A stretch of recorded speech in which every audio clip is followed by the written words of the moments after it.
In Thailand, about a quarter of all people suffer of hypertension. And of those, only a quarter or so have controlled their disease.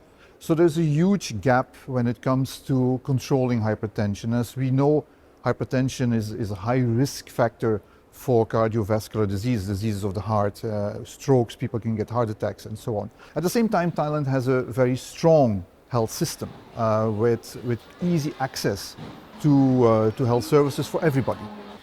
So what happened was that in 2020, the University of Chiang Mai and the Thailand Hypertension Society got together and looked at guidance that WHO had provided, called the HEARTS package, to deal with hypertension. And the HEARTS package is not just around a simplified treatment protocol, but is also around lifestyle changes and so on. So we managed to enroll around 1,400 people in using that protocol. And basically, these are people with hypertension who are being put on treatment, simplified treatment, to see how it goes. And what we saw was that the results were really encouraging. After 6 months, around 60% of those enrolled had their hypertension controlled and still controlled, compared to 28% of people who had not been enrolled in the same package. So it was actually a success. And so what is happening now is that Chiang Mai University is using that initial small-scale pilot and expanding it to a much larger area to see if they're going to get the same results.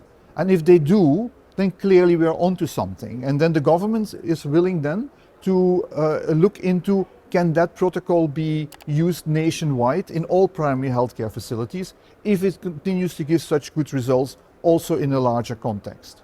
On one hand, WHO has a norms and standards role, and that means in practice that WHO uses the science that exists and basically puts that into guidance for countries that is easy to use.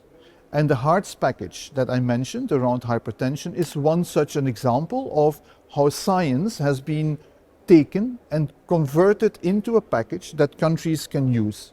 Our role in this case was to help kickstart it, see if it works, and then, if it works, let other partners then further expand it and maybe even make it national.